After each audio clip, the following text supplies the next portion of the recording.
करण तो इतना परेशान क्यों है? यार कुछ समझ में नहीं आ रहा। गाड़ी लेनी है, कोई कहता है पुरानी लो, कोई कहता है नई बेहतर है। कंफ्यूज हो गया हूँ और बस ये प्लान डिले हुआ जा रहा है। तो इसमें इतना टेंशन लेने वाली क्या बात है? मैं अभी इसे आसान किए देती हूँ। मैं समझती हूँ कि एक कार को परचेस करने आप जब जाते हैं तो बहुत ज़्यादा कन्फ्यूजन होती है, लोग आपको अलग अलग तरीके की राय देते हैं और कभी कभी आप इतने कन्फ्यूज हो जाते हैं कि आप समझ नहीं पाते कि कौन सा परचेस करना चाहिए, क्या ऑप्ट करना चाहिए। या तो आप अपने प्लान को पोस्टपोन कर देते हैं या फिर आखिर में क्या होता है, आप गलत डिसीजन ले लेते हैं। तो यहाँ पे हम सबसे पहले जानेंगे फ़ायदा और नुकसान के बारे में कि अगर आप यूज़ कार में जा रहे हैं तो वहाँ पे आपको क्या क्या नुकसान उठाना पड़ सकता है और क्या क्या फ़ायदे आपको वहाँ पर मिलते हैं। तो इस वीडियो में हम देखेंगे। स्टार्ट करते हैं सबसे पहले प्रॉस से कि इसके अंदर फ़ायदे आपको क्या क्या मिलेंगे। तो पहला जो फ़ायदा है उसके बारे में बात कर लेते हैं, जो कि है कॉस्ट, लो कॉस्ट।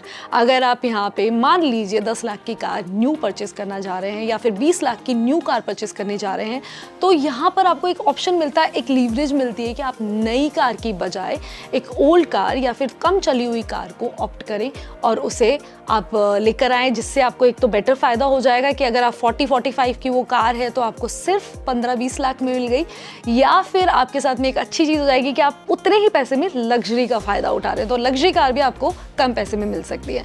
जैसे कि ऑफ कोर्स वैसे भी न्यू कार का डेप्रिशिएशन हो जाता है, शोरूम से निकलते ही डेप्रिशिएट हो जाती है और फर्स्ट ईयर के अंदर 35-40% जो है लेस हो जाता है। सो यहाँ पर आपको ये फ़ायदा है कि 15 लाख की कार ऑलरेडी 9.5 लाख में ही जा रही है, तो आप 1 साल बाद या 1 साल पुरानी या 2 साल पुरानी कार लेते हैं तो आपको कम पैसों में वो मिल जाती है। नेक्स्ट ऑप्शन की तरफ आते हैं तो वो है रिलायबिलिटी। आई नो जब यूज्ड कार लेते हैं 50 लोग आपको 50 सलाह देते होंगे और वहाँ पे बहुत ज़्यादा डर बैठ जाता है कि क्या हम उस पर रिलायबल, ऑफ कोर्स एक होता है न्यू कार पे एक ट्रस्ट होता है कि सारे शोरूम सेम कार ही दे रहे हैं और अच्छी ही होगी, हमें एक ब्रांड पे बिलीव होता है। लेकिन यहाँ पर एक टेंशन रहती है, एक अंदर से एक एंग्जाइटी ज़रूर रहती है कि क्या हम जहाँ जा रहे हैं क्या वो ट्रस्टवर्दी है, क्योंकि वो ओल्ड कार है। ऑफ कोर्स उसके साथ में कुछ भी हो सकता है, हमें झूठ बोला जा सकता है और कई बार लूटा भी जाता है।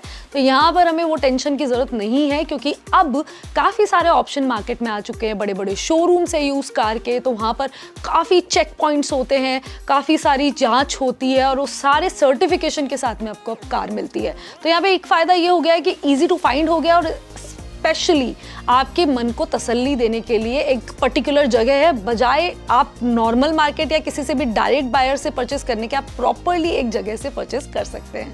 नेक्स्ट आते हैं एक्सटेंडेड वारंटी। अगर आपकी किस्मत अच्छी है तो ऑफ कोर्स आपको एक कार के साथ भी एक्सटेंडेड वारंटी मिल जाती है। इसका रीज़न बताती हूँ। बहुत ही फ्रीक्वेंटली जो है चेंजेस हो रहे हैं, मतलब आप देख सकते हैं ब्रांड हर 6 महीने के अंदर न्यू कार लेकर आते हैं, न्यू वेरिएंट लेकर आते हैं और उसका फ़ायदा आप लोगों को मिल जाता है। रीज़न ये है कि people wants to change the car, timely change करते हैं, 3 साल के अंदर चेंज कर देते हैं, 4 साल के अंदर चेंज कर देते हैं और उसका फ़ायदा ये हो जाता है कि अगर उन्होंने एक्सटेंडेड वारंटी या सर्विस पैकेज लिया हुआ है तो वो आपको पास ऑन हो जाता है और आपको ये बेनिफिट, एक्स्ट्रा बेनिफिट मिलने के चांसेस बढ़ जाते हैं। लास्ट फ़ायदा, पहले के टाइम पे जब आप यूज़ कार लेने निकलते थे तो फाइनेंस ऑप्शन उपलब्ध नहीं थे, ऑफ कोर्स आपको अवेलेबल नहीं होते थे। आपको फाइनेंस जो है बहुत ही मुश्किल से मिलता था और आप जल्दी से नहीं परचेस कर सकते थे। बट अब ऑप्शंस अवेलेबल है। बैंकों ने, जितने भी बैंक्स हैं उन्होंने फाइनेंस जो है यूज़ कार पे करना स्टार्ट कर दिया है। अब आपको ईजिली मिल जाता है, तो वो टेंशन आपको अब लेने की ज़रूरत नहीं पड़ेगी। अब आ जाते हैं नुकसान की तरफ। जो पहला नुकसान है वो आपको उठाना पड़ सकता है लेस डेप्रिशिएशन। ऑफ कोर्स अगर आप एक न्यू कार खरीदते हैं तो आप फर्स्ट ईयर में अच्छा खासा डेप्रिशिएशन क्लेम कर सकते हैं, लेकिन जैसे ही वो कार पुरानी होती है आप उस पर उतना डेप्रिशिएशन क्लेम नहीं कर सकते। तो यहाँ पे आपको एक बड़ा लॉस हो सकता है। सेकेंड लॉस की तरफ आते हैं, वो है not the latest. Of course आपको latest variant, latest features, of course आजकल जितने भी नई गाड़ियाँ आ रही हैं सब नए नए फीचर्स के साथ में आ रही है, नई नई टेक्नोलॉजी के साथ में आ रही है, वो आपको शायद यहाँ पर नहीं मिलेगी और ऑफ कोर्स आपको उससे कॉम्प्रोमाइज़ करना होगा। अगर आप कार ले रहे हैं, ऑफ कोर्स 3-4 साल पुरानी ले रहे हैं, उसके अंदर कहीं ना कहीं आपको कॉम्प्रोमाइज़ करना पड़ेगा प्रोडक्ट के साथ में, कलर कॉम्बिनेशन के साथ में, डिज़ाइन के साथ में, मे बी कंफर्ट के साथ में और कभी कभी स्पेशली फीचर्स के साथ में। तो यहाँ पर आपको ये एक जो है बहुत बड़ा कॉम्प्रोमाइज़ यहाँ पे करना पड़ता है। नेक्स्ट की तरफ आए तो यहाँ पर आपको एक एक्स्ट्रा अमाउंट पे करना पड़ता है, क्योंकि जब भी आप उस पर फाइनेंस करवाते हैं तो आपको एक्स्ट्रा, ऑफकोर्स जैसे कि अगर आप न्यू कार ले रहे हैं तो आपको अगर 8% की इंटरेस्ट रेट लग रही है, तो आप अगर यूज़ कार लेंगे तो 12 से 13% की इंटरेस्ट रेट वहाँ पर आपको पे करनी पड़ती है। तो आपको एक्स्ट्रा अमाउंट पे करना पड़ता है to get the used car.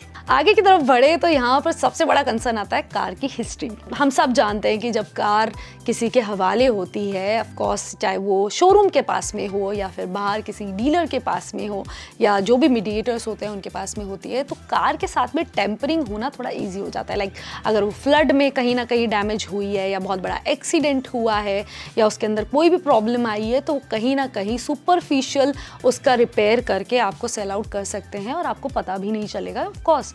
और मेजरली ऐसा होता है कि अगर वो एक्टिव ड्राइव में इन्वॉल्व है, लाइक अगर कंपनी खुद चला रही है उसे और उसका जो मीटर है उसको कट करा हुआ है, उसके वायर कट किए हुए हैं और आपको नहीं पता चल रहा है एग्जैक्ट उसकी रेंज कितना, उसको माइलेज जो है यूज़ कर लिया है, कितना उससे चलाया गया है और लास्ट उसकी हिस्ट्री क्या थी, तो आपके लिए प्रॉब्लम हो सकती है। नेक्स्ट आता है डिफ़िकल्ट टू फाइंड। अब मैंने पहले बोला था कि आसान है पता करना, हाँ बिल्कुल आसान है लेना, शोरूम में मिल जाते हैं, लेकिन कन्फ्यूजन क्रिएट होती है।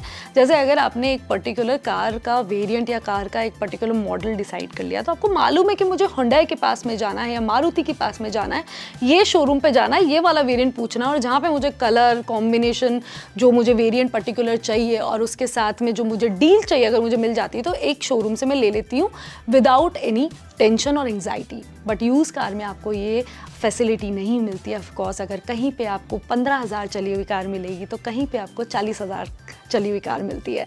तो यहाँ पे आपको पता नहीं चल पाता है कि कौन सी में जाएं, कहाँ पे जाएं। सब जगह अलग अलग ऑप्शंस आपको मिलते हैं।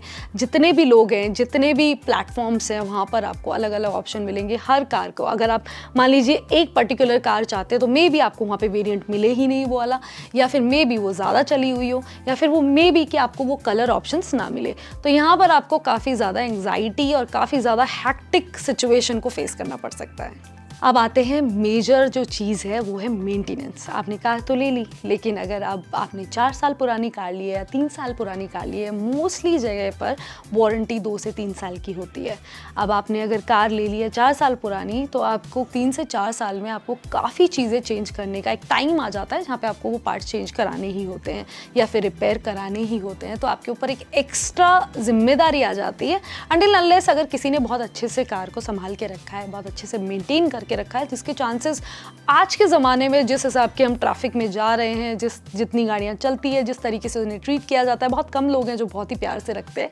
तो अगर आपको बहुत ऐसी कोई कार मिल जाती है जो बहुत प्यार से रखी हुई है और बहुत कम चली हुई है और बहुत अच्छे से मेंटेन है, तो आप विन विन सिचुएशन में हैं। तो करण, अब तुम्हें पता चल गया होगा या आई होप तुम्हारी कन्फ्यूजन दूर हो गई होगी कि तुम्हें कौन सी कार परचेज करनी चाहिए, किस ऑप्शन पे जाना चाहिए तुम्हारी रिक्वायरमेंट और बजट के अकॉर्डिंग। और हाँ, उस मोस्ट इंपॉर्टेंट चीज़ को मत भूलना, वो न्यू कार की स्मेल। यार स्वाति, तूने मेरी ना कंफ्यूजन ही दूर कर दी। अब मुझे समझ आ गया कि मुझे कौन सी कार लेनी है। आई होप करण के साथ साथ आपकी भी काफ़ी दुविधाएं मैंने इस वीडियो में दूर की है, आपका कंफ्यूजन जो है यहाँ पे दूर हुआ है। और अगर आपको इसी टाइप के हेल्पिंग वीडियोस देखने हैं और इस टाइप की जानकारी आपको टाइम टू टाइम मिलती रहे जो कि आपकी कन्फ्यूजन को दूर करने में हेल्प करेंगे, तो आप जागरण हाईटेक को पेज को फॉलो किए बिना और सब्सक्राइब किए बिना मत जाइएगा। Thank you.